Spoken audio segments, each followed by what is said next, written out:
আজকে আমি করব গরুর মাংসের কালা ভুনা। আসসালামু আলাইকুম। আমি গরুর মাংসগুলো খুব ভালোভাবে ধুয়ে নিয়েছি। তারপর পেঁয়াজ কুচি, আদা বাটা, রসুন বাটা, লবণ, হলুদ গুঁড়া, জিরা গুঁড়া দিয়ে দিচ্ছি। সব কিছু এবার আমি ভালোভাবে মাখিয়ে নেব। সব কিছু ভালোভাবে মেখে নিচ্ছি খুব সুন্দর করে, যাতে সব কিছু সবগুলো গোস্তের মধ্যে লেগে যায়। তারপর দিয়ে দিচ্ছি আমি মরিচ গুঁড়ো দিয়েও আমি আবার ভালোভাবে মেখে নিব।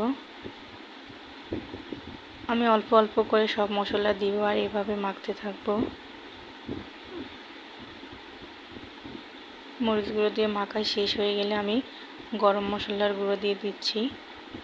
আবারও সুন্দর করে সব কিছু মাখবো। আমি কিন্তু কোনো তেল দিইনি।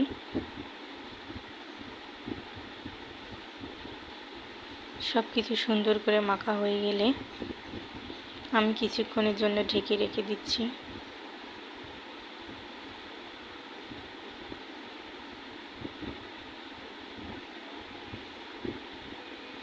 আমি একটা প্রেসার কুকারে গোস্তগুলো দিয়ে দিচ্ছি। সুন্দর করে বসিয়ে দিয়ে সামান্য পরিমাণে পানি দিয়ে দিচ্ছি। তারপর আমি প্রেসার কুকারটা ঢেকে দিয়ে গ্যাসের চুলার মধ্যে বসিয়ে দিব।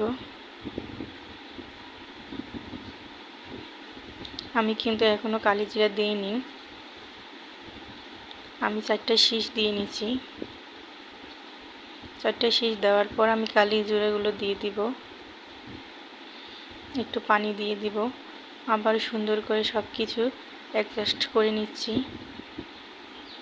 আবার ঢেকে দিয়ে আমি 3টা শীষ দিয়ে নিব। আমার 3টা শীষ দেওয়া হয়ে গেছে। এবার আমি কয়েকটা বাদাম ভেজে নিচ্ছি। বাদামগুলো ভালোভাবে ভেজে নেব। তারপর আমি তেল দিয়ে দিচ্ছি, সরিষার তেল। তেল গরম হয়ে গেলে আমি কিছু আস্ত রসুন দিয়ে দিব। রসুনগুলো লাল লাল করে ভেজে নিতে হবে। রসুনগুলো লাল লাল করে ভাজা হয়ে গেলে আমি পেঁয়াজ কুচি দিয়ে দিব।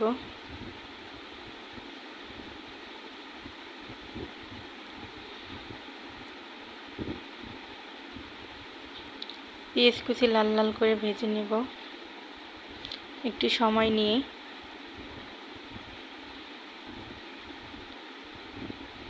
তারপর আমি গরুর গোস্তটা দিয়ে দিচ্ছি। গরুর গোস্তটা দিয়ে আমি ভালো করে নাড়াচাড়া করতেছি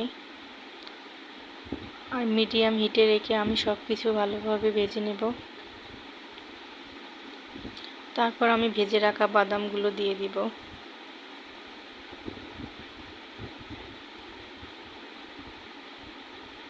তারপর আমি কিছু আস্ত পেঁয়াজ দিয়ে দিচ্ছি।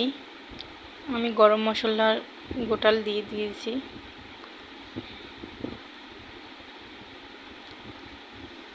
আমি আবারও সব কিছু ভালোভাবে অল্প আঁচে ভেজে নেব সব কিছু। আমি তেলটা খুব কম করে দিয়েছি, যেহেতু অনেক বেশি গরম।